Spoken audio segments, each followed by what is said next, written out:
Hey everyone, welcome to Dracast episode 3. I'm here again with Sanct, and Anairi, and last time we were discussing how the old group metas used to be and how the game progressed through the years. So now hopefully everyone is caught up with that. We'd like to focus a bit more on sort of how to structure a raid like ours. So to start with, when we're talking about sort of how to create a group, you kind of need to be choosing what it is that you actually want to be fighting, and making sure that players in your raid are on board with fighting that style. So, for example, if you're trying to fight, outnumbered situations, it's not super helpful for people to just be in, like, 1v1 builds in your raid, whereas if you're purely trying to fight in sort of more group versus group type equal number situations, then maybe that is quite helpful. I think for a start, like one really important thing is that you realize that if you want to be very competitive, you probably have to make some sacrifices, because if you want to win against the best groups, or like maybe against like some really big enemy Zerg or something, and you play like some magicka bow build or something with like some hybrid stuff or whatever, it might not be the best setup for that. Or just as likely, maybe if you want to be a DD in your group and you are a DK or whatever else that is not really like the best in slots, then you will have worse results than if you're playing a Nightbait, for example, in the current meta. So it's really important that everyone in your guild kind of agrees on what you want to do and then dedicates to that, because there's no point in saying, yeah, we want to be a guild that is fighting very outnumbered, and then at the same time have a lot of people in your guild that want to play very special builds, let's call it, that aren't very optimized. Because then there will just be frustration that you don't achieve the goal that you set out for yourself. Yeah, so I think to talk a bit about that, obviously there are lots of players who have played a particular class from launch, or they really like a particular class for solo or small groups or something like that, where I think sort of 1v1 balance, it's more kind of equal at the moment. Every class can bring something interesting, but when you're getting into like the groups like ours where you're highly outnumbered, you can't really like bring a wide variety of classes anymore, because you have to focus on that who is the best at that particular role, as you say. I don't think that's necessarily negative either. Like, this is an MMO. It's the kind of game. If every class was able to do the same things, there'd be no need for having different classes. I think it's important to say, this class, not necessarily like, there's definitely a balance between balancing what the class's strengths and weaknesses are, but I think there should somewhat be a definition of what a class is intended for. I don't know about everyone else, but when coming into this game, like, that's something I understood as to be expected, and it's something I saw and was happy about. I don't know. I don't think everyone has that mentality, and I think a lot of people feel like perhaps every class should be able to do anything, and I don't know if that's necessarily healthy for the game. Well, would you disagree? I can add more to that. When we look at character creation, the description of class provides us with enough information to form an initial idea to what the different classes are the best at. For example, Templars restore health, magicka, and stamina to their allies. Sorks wield dark magic to snare and stun, etc. Then it's even clearer when you get in game from the passives and skills of each class that they buy certain roles. So I don't really understand when someone picks a specific class that they want to play, yet decide to try and perform a completely unoptimized role in raid, where it's very important to be at your best. Yeah, and I think like Zos is partly to blame for that as well. In sort of many patches, when the game first started, the classes were much more iconic and defined, and you had like a really clear division. Like DKs were super tanky, but I mean, back at the start when they were kind of very broken, like they could also kill a lot of stuff. But when that was sort of brought more under, kind of nerfed, I guess, and brought more into line, Zos can kind of continued to bring the classes all together. So like they tried to make all classes the same, so that everything could like be as effective as everything else. So like a good example was, you know, the Sorc nerfs where they want Sorc tanks to be more useful. It's like, well, I mean, if you're wanting to play a tank, you don't really pick Sorc as your role. But, you know, they've constantly tried to kind of squeeze all the classes to make them all roughly the same. And in doing that, it's now less important to have like individual classes to play their strengths in your raid, and now it's more important to just stack one particular class to specialize in that one thing that Definitely. that they're doing. So like Nightblade specializing in damage, for example, you know, you now just stack Nightblades because, you know, in trying to reduce the effectiveness of, you know, everything and kind of make everything roughly equal, you know, the very small differences then like really matter a lot more. Yeah, I agree. I think like a big problem as well is that usually in other MMOs, I feel like the different classes have different mechanics as well. But in ESO, it's just all classes basically feel the same. Like if you compare like a stem build, like a stem Sorc and a stem Decay are so similar, and as well in Raid, like the classes don't have any different mechanics. Back at launch, it was a bit different because, for example, Decay had the battle roar. Together, like with the dynamic ultimate, it was so that it was kind of its own dynamic. You just went into enemies and just got a lot of ultimate because you like reflected a lot of stuff, for example, or you tanked a lot of stuff and you did damage. So then you could regenerate your resources by casting the ultimate. And now, because every class is so similar, it comes down to which class has the best passives and the best skills. So it's like much more important now just what passives you have, and we're going to talk about that as well. Like for example, why Nightblade is the best DD class at the moment, and it's just simply like to the most part because it has better passives. But more about that later.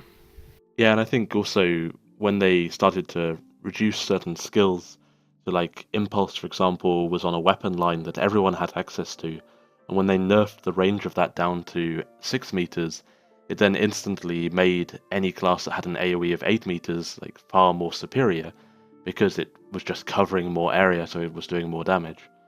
So I think that's like a very important point as well, is that they've actually removed tools to kind of allow you to bring other classes rather than actually kind of trying to add those type of tools into the game, which was apparently what they were actually trying to do.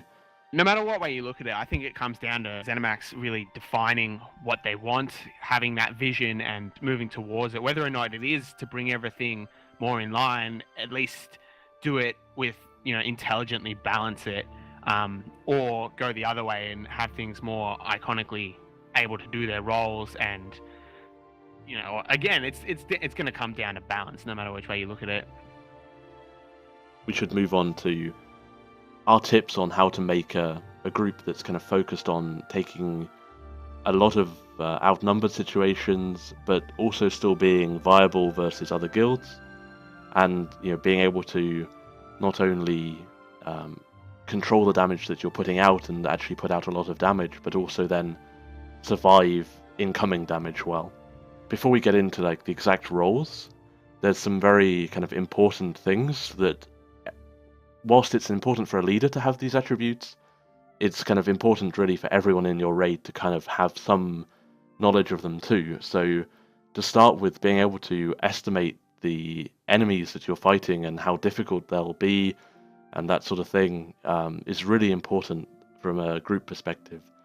So even if I'm not leading, as a damage or as a support, I need to be thinking, okay, we're about to engage this situation. What do I need to do to make us win in that situation, as well as listening to what the leader's calling? Or, you know, as a leader, it's kind of similar. You know, what do I expect of my group? What do I think my group will be doing? What do I think the enemy group will be doing? So I think that's kind of the most important attribute, is to actually kind of estimate what you're fighting.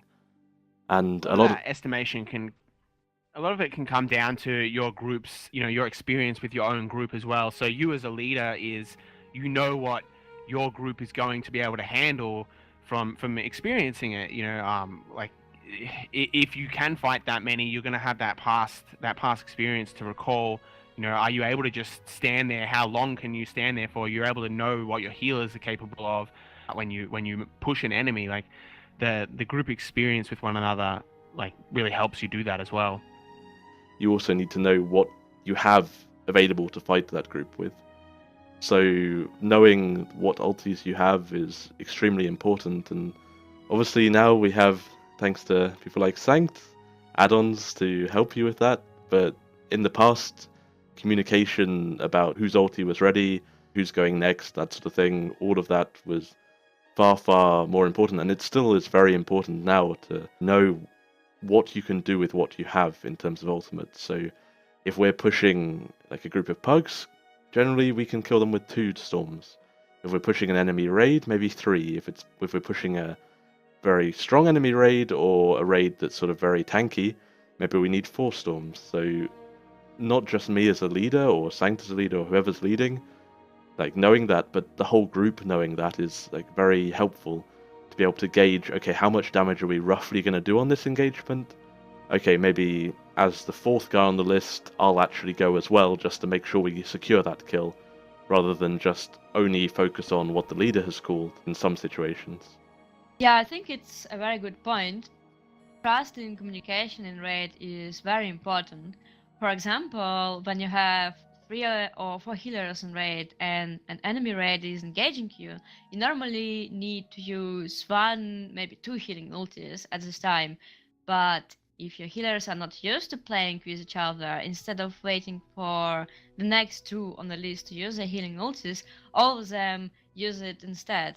Then your raid is basically left without any healing ultis, and it can lead to a full wipe of the group sometimes. Yeah, and also like communicating if you can't pop the ulti in that situation. You know, a lot of the time with the negate, playing a support Sorc, it can be extremely frustrating. Like you're there waiting for negate, but you know you're not next, and then you're expecting the negate to go, or even as a leader, you're expecting the negate to go there, and there's no negate and there's no call out, and you're thinking, okay, well, what happened to this guy? You know, why hasn't he negated? Whereas if he like simply said, oh, I can't negate, then you instantly can go, okay, I'm going to negate instead because I know I'm next. And you know, that sort of gameplay in groups, I think, is where a lot of groups stumble, because they're waiting for their number to be called to go, rather than actually kind of thinking ahead and thinking, okay, well, in this situation, I'm second, so I'm probably going to have to go, but I'm going to give this guy a couple of seconds to react first. So when we're talking about communication, it's just really important that everyone is always really focused. There's always like this rumor, let's say, that in the group actually it only matters that the leader is making the right calls, but it's not really true, because like first of all, like if the leader makes a call and no one reacts to it in time, it doesn't really matter what the leader is calling. Like he can say, let's go to the back flag, and if everyone's running to the main gate because they're like sleeping, like it doesn't really matter. And like even assuming that everyone reacts, it's still a different thing if everyone is really, really focused on the fight and thinks ahead for himself, like what will the leader say in 2 seconds, and already kind of plans ahead for that.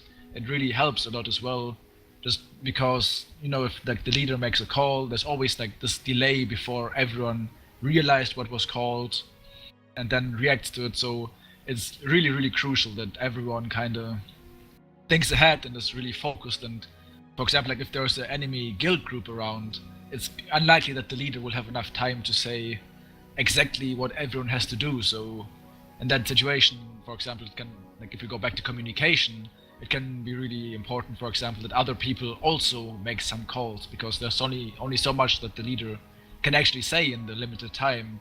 So maybe if someone else says, yeah, you 2 negates, place them here and there, or something like that, or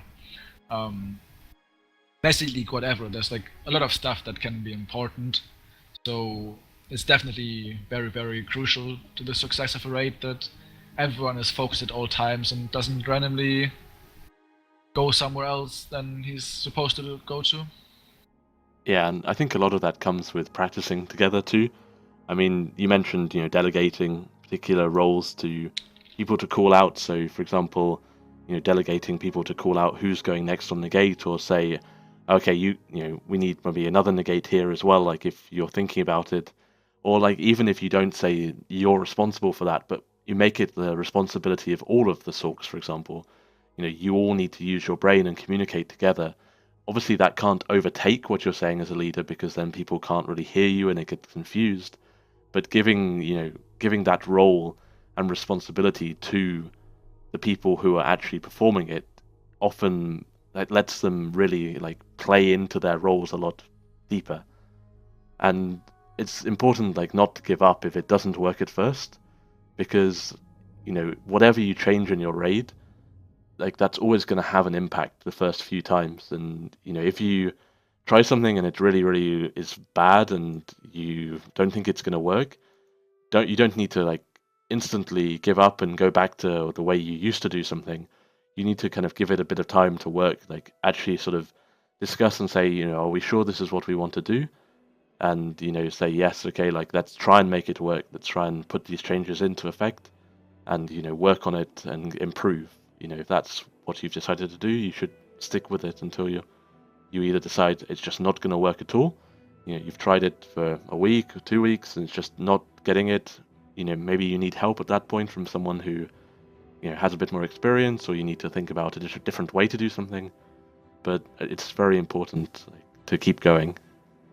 Yeah, and I think it's also important to figure out why something is not working, or maybe even why something is working.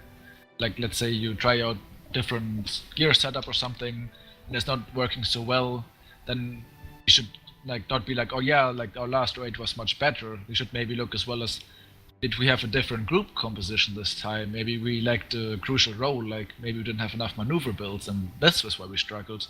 Or maybe even if something is working very well, maybe you were much more people in your group this time, or you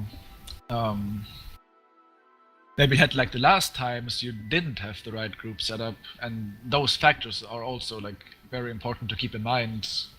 And especially like, if something is not working, like to figure out why it is not working, and maybe like something can be the best in slot strategy, but something else is like stopping you from being effective at it, and if you just give up, you will never get to the top level just because you gave up on it too early. Yeah, in my opinion, it's very important to discuss things together as a guild after raid. For example, results and outcome of fights at night. What was good and what was bad, what can be improved, how was performance, etc. This is especially true if something was bad, identifying how you can work on it together as a guild or individuals and then trying to improve it each raid. It can help people to get used to playing and communicating together. As far as putting all these roles together, how would you determine an optimal group composition? Would you say there is one optimal group composition, or what's it a matter of balancing? Like obviously balancing all the different roles in group, but like is there a formula, or how should new groups who are trying to form this kind of guild like recruit their players, or how should they put this kind of group composition together? To a certain degree, you need to balance with working with what you have versus going for like an ideal composition. And the term ideal composition is kind of quite relative, because it of course depends on what you're actually trying to fight. If you're a smaller group, you maybe will want more stand builds in your raid, or your small group, because they're much more single target focused, got a cheap quick ulti with Dawnbreaker, that sort of thing. Whereas if you're going to more R style, you generally will want a magicka focus because of the AoE.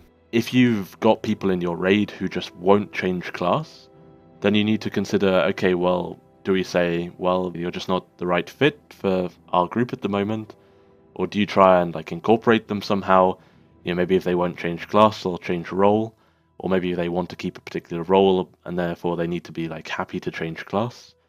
So that there are ways that you can fit things in, but from my point of view, and Sanct, feel free to jump in if you disagree, or you have other ideas, like in terms of a balanced composition, you want roughly... Just to elaborate on that group mentality and being able to swap roles, just an example, I think it's important. So when we put together a group, when we start our raid for the day, we all kind of come in and we discuss with our leader, like what role do you it's not expected everyone would have every role, but if you've got multiple characters you can bring or gear you can swap up, before we even start a raid, we spend 15 minutes saying, oh, do you want me to swap character? Do you want me to bring in another tune for another role? What gear do you want me to be in?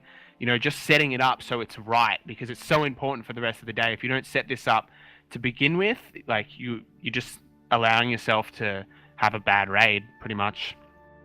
Yeah, and I think like a good tool for that is having a sign-up sheet or some way of communicating if you will come to that raid that day. Obviously, different guilds can handle it different ways. I think both of our guilds use a Google Doc for that and general chat messages and stuff like that. And you can quite often kind of roughly structure your raid from that initial document and then kind of fine-tune it. In terms of a balanced composition for a 16-man, let's say you want about 3 to 5 healers. I would say you need a minimum of 3 Templars, personally, and we'll talk about why that is in a bit. But then the other 2 can be sort of other classes, potentially Wardens or even Sork or Nightblade healers. Then you're going to want, say, 6 roughly Destros in that raid size. And then roughly 5 support guys, so ideally either 2 Stam and 3 magicka support. That would be sort of my rough setup, so sort of 5 healers, 5 support, 6-ish damage. Yeah, I think in general, like just having 1/3 damage dealers, 1/3 healers, and 1/3 support, with the support kind of being evenly split between magicka and stamina, is like, as a general rule of thumb, a good setup. So if you go down to 12 people, then you have 4 healers, 4 DDs, and 4 support people with like 2 magicka and 2 stamina. I think it's like quite decent. And I mean, of course, like what we said earlier about you have to make work with what you have. It's not like it's super set in stone that you have exactly this split, so it can of course work if you maybe have some more DDs and some less healers. If you then adapt to that and say maybe, yeah, the Nightblades should maybe use some healing skills like Energy Orb, for example, or if you're missing some support like magicka support, then maybe the DDs can slot purges as well. But yeah, I think as a general rule, this split is quite good. Yeah, I think I would say from like my own raids, whenever I go lower than about 5 damage, you really start to feel it if you're engaging in that sort of constant wave after wave of enemy fights, because you just don't have the recovery of your ultis. I mean, I really feel like it's very dependent on the situation. Like, I've personally played in like groups where we had only 3 DDs and it was completely fine because we were fighting enemies that were super stacked, so whenever 2 of the 3 went for their ultimate, they instantly got it back again. But it's also maybe a bit related to how laggy it is. So for example, during prime time on EU, I noticed that we tend to need much more DDs than we need if we play during the afternoon, like even against the same amount of enemies, because during the afternoon there's almost no lag. So like your gap close is working properly, the Sorks can root properly, all that kind of stuff. So you're much more likely to kill a lot of people and get your storm up again really, really fast. Whereas during prime time, especially like if it's quite laggy, so streak doesn't work, gap close doesn't work, and just people are rubber banding through you, then it's really important kind of to have just more people as a kind of a backup if the first guys don't get their ultimate back up again, or maybe to even like kill people without ultimate. Yeah, and I think one of the important things is that you kind of, at our sort of playstyle and level, you can't really afford to just bring someone in the raid without them really having a role in that raid. Like, everyone there needs to be valuable and needs to do a particular job. Otherwise, it's going to be to the situation where if you had this guy or not, it doesn't really make a difference. I see many raids where a lot of their players are kind of wandering off to the side somewhere, not really like taking part in their raid, and then sort of running back when they're told off, or whatever, and then they haven't really made an impact to that group. And you think, okay, well, that group could probably actually do a lot better if they had all their members like actually focused and having a particular role, because then as a DD, and if we move on to damage, I can't put out as much damage if I have to worry about shielding myself and really making sure that I'm like topped up all the time. If I know, okay, I can like actually like really go for it with the damage, then I can put out a lot more than I could if I was just sort of slightly holding back because I'm unsure about the rest of my group. Yeah, and that comes back to what Anairi was saying about the trust of your group members and them doing their roles.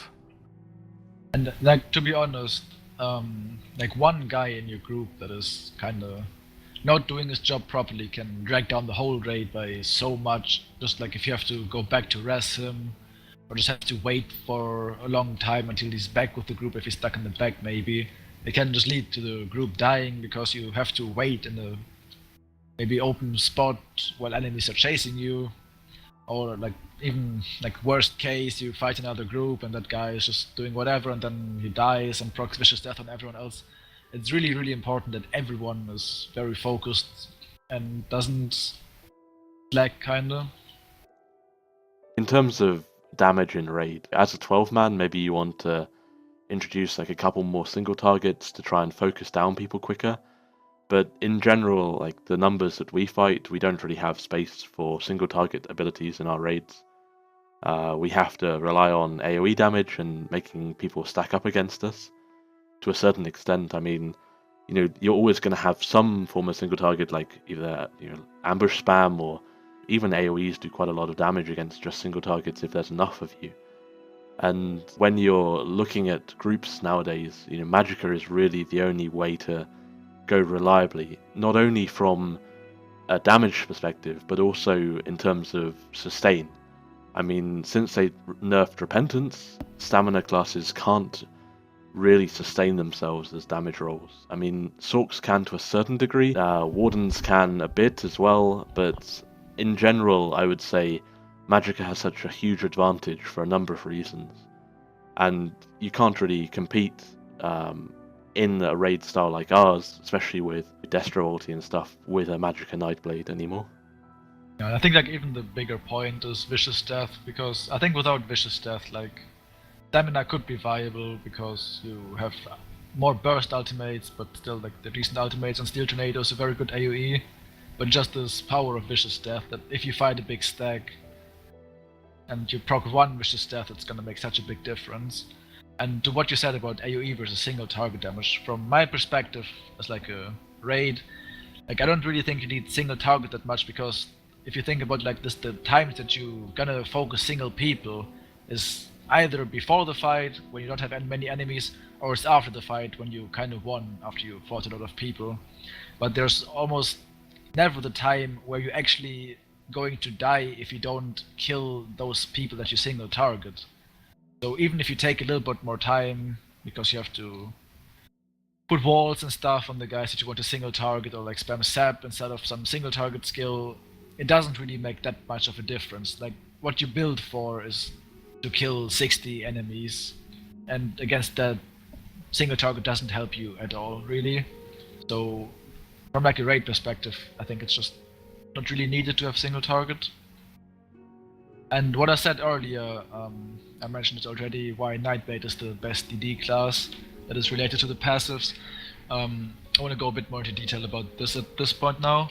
So for a start, Nightblade has the best spammable AoE skill with Sap Essence for magicka builds. Sap Essence is 8 meters, which is more than most other AoEs. And it also heals you, and it gives you major sorcery. So if you compare that to a Templar, the Templar has an 8 meter AoE with Blazing Spears and Solar Barrage, but it doesn't have the major sorcery on it. So on that class, for example, you have to sacrifice one more skill slot to slot Entropy, for example, which is the first downside.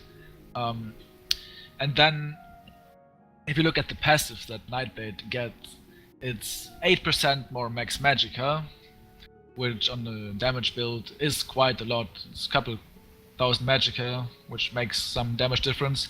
But not only that, you also get 10% more crit damage, which is more than you get from the Shadowmanders, for example. So if you think about it like this, it's a huge damage buff.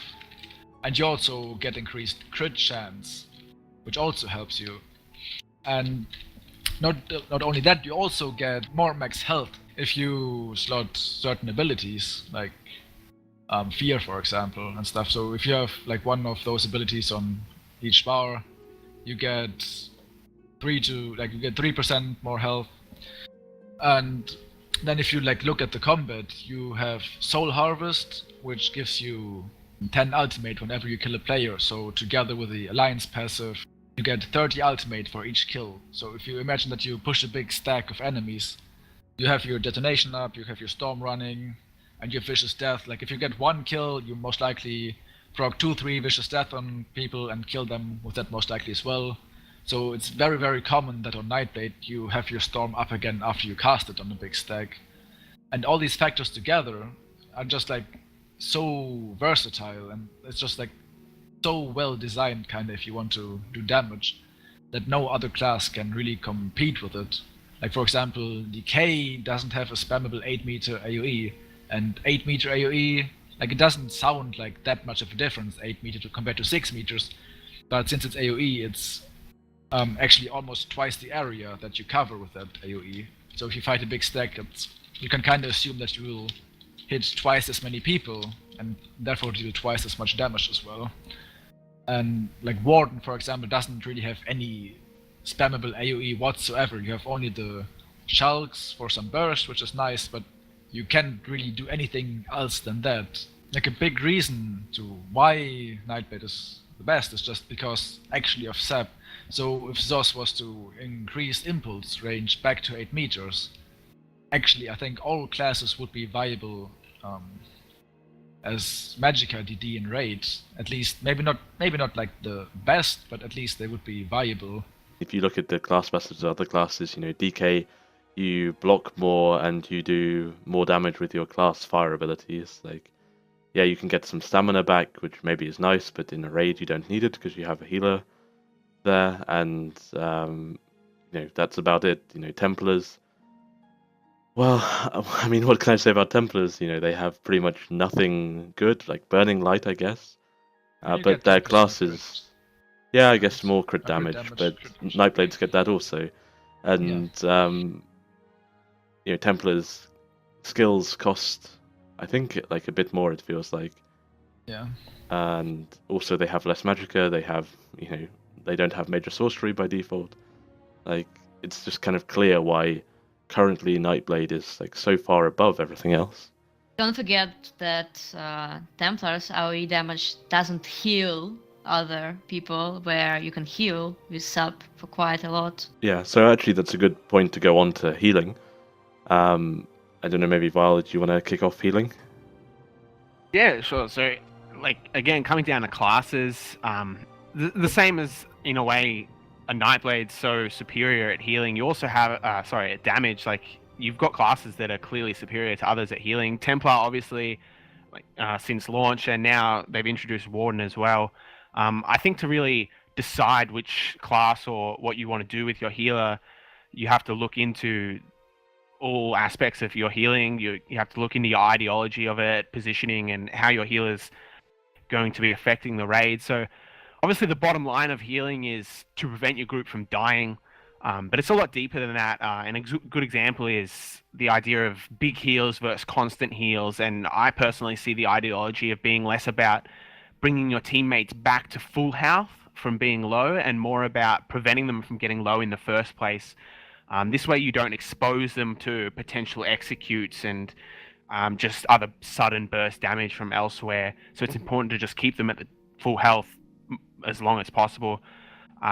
You also have to think a lot about positioning as a healer. It's probably positioning and situational awareness are probably two of the most critical things the healer needs to be doing. You need to be able to foresee damage before it's done. It's no good dropping your healing ult. Again, why Templar is so exemplary as a healer, because that healing ult is such a key ability. But there's no point dropping it once an enemy group is already on top of you with their destros and their negate. You'll already be dead by then, or you'll have lost a few members at the least. So you have to be able to see it coming in before it's done. So that comes to the situational awareness. As far as positioning goes as well, you want to make sure that first and foremost you're never at the back of your raid so that you can get picked off by a single target. You also want to make sure that you're never in a position where if your group gets negated, that you're going to be negated as well. So you have to be off to the sides and thinking about that. You also want to kind of make sure that you're positioning your heals relative to what you're doing. So if your group is moving or repositioning themselves, you want to use tools like healing springs, which is a weapon skill, so it's not class definitive, but you want to use that to, as we say, lay a yellow brick road for your group to move through. So you're not healing where your group currently is. You're going to be healing where they're going to be. And that being said, coming back to communication as well, this is more class definitive, is you want to also be able to heal your group reactively. So your group needs to communicate to you if they're in trouble at the back, if you are repositioning, and you need to then turn around and breath of life them. That's when you do need those big burst heals for when group members are taking heavy single target damage.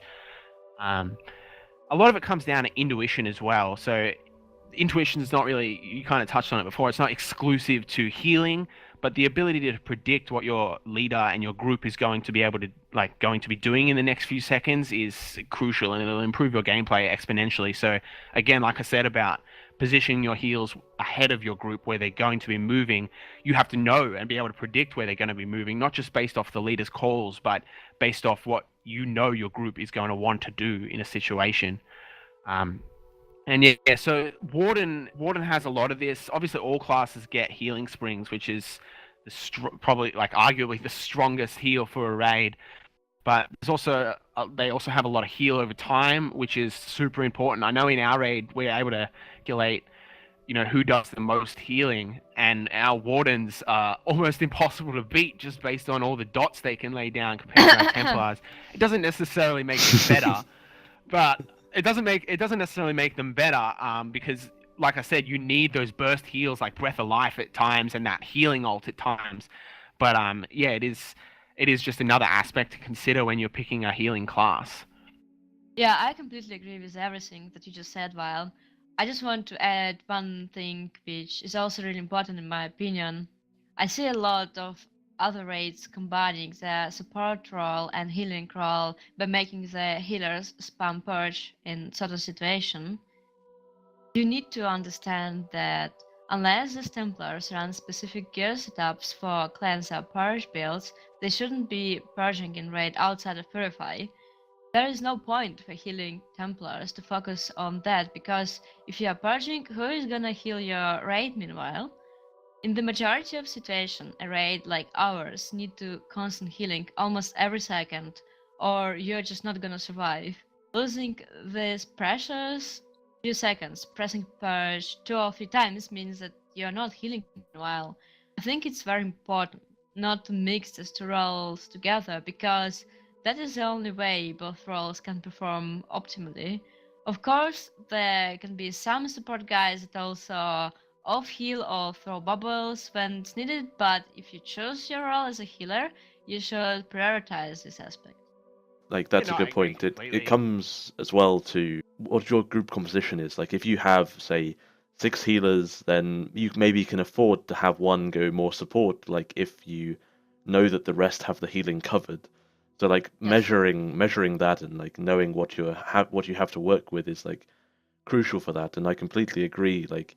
If you have 3 healers in your raid and 2 of them are purging, you can't. Yeah, you're not going to have enough healing. It's that simple, and it does happen all the time. I'd rather lose a damage guy than say I need you to just spam purge. It's gonna be hell on your magicka, but we can't afford anything else. You have to do it. Then to actually get one of your few healers to do that. For example, take a situation when you breach the keep and are running from the front door to the flags, having something like 8 oils pouring on your heads. If your Templars are purging, who is gonna heal your HP meanwhile?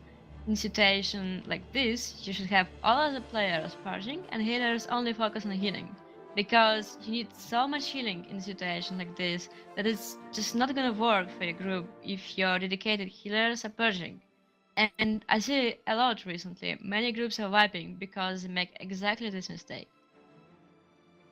I mean, we've definitely talked about it before, but as far as specific roles and really excelling at your one job and dedicating yourself to a job it's perceived poorly, but it's crucial. And if you're gonna participate in that kind of gameplay, like you need to do it. Like I don't see it negatively as well. A lot of people will probably disagree, but I see it as I really see it as an entire group, and I'm going to use an analogy here. And an entire group is one body. We're one body, and each member is their own like limb, like, or their own aspect or organ of that body, and all working together as one like functional unit. It's not 12 individuals. I've said this like 1,000 times. If you're a group, you're not 12 individuals. You are one person. You are building to be one person. It comes down to your group composition, like we talked about. It comes down to your gear.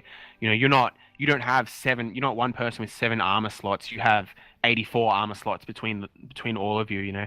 Like your DPS are and again, coming back to intuition, your DPS are your arms and legs, attacking the enemy, and your lead is the mind, etc. Like kind of what Anairi said. Like if you're low on purges, maybe like the healers is the last role you want to have on purges, because usually healers are supposed to run like kind of low recovery builds with a lot of healing output, and you can't really sustain just like cast out of purge on a healing build usually, whereas on a support, like on a Nightblade like a DD, you can just spell symmetry all the time if you like between the purges and kind of sustain your magicka like that. So it's much more effective as well just to put it on someone like that who can sustain much better, because like what's the point to slot even purge on a healer if you can't sustain purge anyway, and you don't really want to like spell sim on a healer either, because it's going to reduce your healing output. So yeah, it's a good point. And like going back to the gearing and sort of making sure that you're gearing as a raid as well, I think healers have one of the kind of most important jobs in the sense of working together to make sure that the different support sets are covered. So like making sure that you have transmutation firstly, you have ideally like worm if you're a magicka raid, you maybe have sanctuary as well, like if you're trying to stay together to have more like group-based heals. Then you kind of maybe want to introduce spell power cure to buff your damage as a group. Maybe Gossamer if you want to be a bit more tanky against sort of stam and single target. So like being able to cover that wide range of support abilities and having all of them affecting your raid, I think the healers is where that can kind of really come into play. Support, magicka support and stuff like that can kind of cover some of them as well. But like combining that with things like Earth Gore and other stuff like that is one of the most important things for healer as well. Moving on to support, obviously we've got the clear distinction between magicka and stamina support. We kind of in our raids consider like support roles to be kind of Sork in the raid. You can kind of do it on Warden as well, because it can be helpful to have extra Wardens for extra sleets and that sort of thing. But obviously as a magicka support, you're going to need high magicka regen, and that's pretty much it. You don't really need a lot of magicka. You don't really need, much of anything else. Like obviously you still want health, because whilst you're spamming your support abilities, you're not really going to have time to necessarily look after yourself as much. So if you're having to stop the shield, then you have to you're not purging. So if you're stopping to shield yourself, all of your raid is dying to siege dots or something like that. So ideally you want enough HP to survive and have your healers heal you whilst you're looking after them. So you want like purge, you want root, you want siege shield. And like to a certain degree, like you kind of want to focus either on rooting and stunning or on purging. So you kind of need to have in the back of your mind as a Sork, okay, what am I doing? Are we engaging? Okay, if we're engaging, I might need to stun and root here. Or maybe you've got multiple Sorks in your raid. Okay, well, that guy's going to do like the engagement stuns. I'm going to just focus on purge. And like when you're in a keep, you're under heavy siege. Perhaps everyone needs to be on support purge. Ideally, if you've got siege shield, you need to be communicating. Okay, our siege shield main flag, you siege shield back flag, that sort of thing. From sort of my limited role as stamina, I haven't really played it very often, and when I have, I've played a DK, which isn't fun, in my opinion, because, when we talk about stamina maneuver, the iconic class for that is obviously Stam Sork. So Stam Sork is the only real Stam role in game that can sustain its resources with Dark Deal. And in terms of maneuvering, and we'll touch on this a bit more kind of in future episodes as well, what you want to consider when you're maneuvering is that effectively you are the purge for roots. So as often as you need to purge on a magicka stalk to get rid of siege damage and dots and that sort of thing, that's how often you need to be maneuvering. And obviously maneuver and purge have a AoE radius, so maneuver is 20-meter AoE. So you don't want to be running on top of your crown to maneuver. You want to be like where the crown is, say, 15 meters away from you, and then you're sort of at near the tail end of the raid, but not the last, because you can't die, because generally there's only 1 or 2 of you in raid. So you're one of the most crucial roles, like you cannot die as maneuver. If you die, the whole raid will likely wipe because they just can't move. It is possible to still move with enough purge, but it's very, very difficult.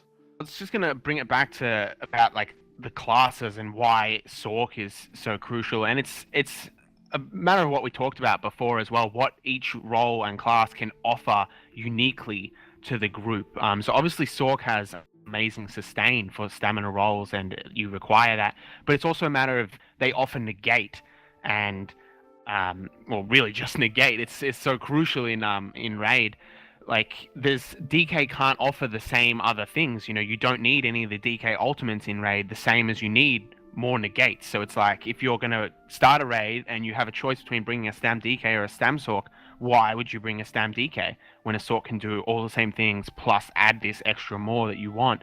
That's why Warden as well is viable, because you might want those extra unique things that Warden can provide. Yeah, and I think movement is very critical to that as well. Like, as a Stam Sork or Stam Warden, you have a method of catching up to your raid if you do get behind, either via Ball of Light or the Warden friendly pull, even though that's not as reliable. And like in general as maneuver, watching your raid instead of watching your enemies is like the crucial thing. So if you see people are starting to get stuck at the back, you need to make sure that they're moving before you move on and leave them. But then also you need to be aware of your surroundings, because at some point, if they're just always stuck at the back, sometimes you're just going to have to let them die to make sure that your raid doesn't die. And that's like calling all the way back to communication. People need to be saying as soon as they're in trouble, so that the healers can take care of them, the support sorks can bubble them, the maneuver can, rapid them. You all need to work together, and as soon as you're stuck, you need to be letting people know that. I also want to add a few things about maneuver and why this role is so critical for the raid. How I see it, maneuver is there mostly for healers, because in raid, in situation when you fight outnumbered or enemy raids, your healers need to constantly heal. They need to keep healing springs up on your group, spam Breath of Life on low health targets, do whatever the heals, etc. And we all know that every heal breaks rapid maneuver. So it basically means that all healers will be at the back of your group all the time, unless you spam rapids as much as you spam healing. And this is what you need to really understand if you play a maneuver build. To be honest, as for me, I think it's the core role for the raid. And I see very often raid want to bring whatever player that isn't experienced with what to do or that never played this role before to spam rapids on the group.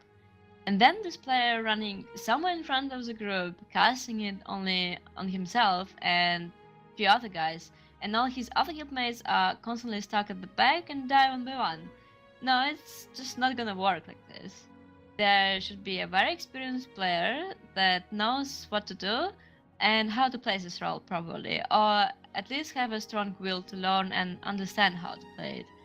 So yeah, I think it's very important to keep this in mind for good group gameplay. I think rapid maneuvers or support players in a raid get so underrated too. I mean, it's not an easy role by any length. If you think it is, jump in a raid. I invite you to come jump in our raid and have everyone yelling at you for speed. I do agree with your sentiment, Scenario, about it being specifically crucial for healers, but I don't think it's fair to say it's only for healers. I mean, damage, the DPS need the rapids just as much. Like the amount to get to the targets, it's Oh, yeah, we always that's for hear sure. it, and it's always it's always hindering if you drop a death roll and then you're just rooted on the spot and you can't push to the enemy raid. So you need those rapids to help you get there. Like everyone needs them as much, and it's that's why it is such a crucial role. And I hate to hear people underrate it or be reductive about how easy it is to do, because it's simply not. The other thing is, there's not much room for rapid maneuvers builds in raids. So if you're a 16-man raid, like, you can't afford, it's not a role you can afford to have 4 of or something. You only can afford to have 1 or 2. So there's a lot of pressure on you if you are the rapids guy. Yeah. I feel like a mistake that many people, when they're not that experienced with maneuvering, do is that they kind of underestimate the range of maneuver. I mean, this is a 20-meter radius, but still I see a lot of people, like, if someone is stuck in the back and they're on maneuver, they go all the way back to the guy until they, like, touch him, and then they cast maneuver, and then they end up being in the back and dying for it, when, like, all they need to do kind of is just get into range of the guy and then cast maneuver. Making sure that you're taking care of yourself whilst also taking care of the whole raid. Yeah. Okay, so I think that's pretty much all we wanted to talk about this time. Obviously, we have more that we can talk about, and the topic for next time we're thinking is going to be leading. So we've seen some questions already from our first episode about what to actually do if you're like aiming to be a leader, and sort of how to be a strong leader. And I think we should try and discuss that next time. Into the mind of Izanagi. Something like that. Thanks, guys. I think that's it. Let's go to raid. Yeah, thanks, guys. We'll see you next time. I also wanted to quickly add that Val and I will be recording with the Camcast guys in a couple of weekends' time. So hopefully you'll be able to catch us over there on their podcast for one of their upcoming episodes.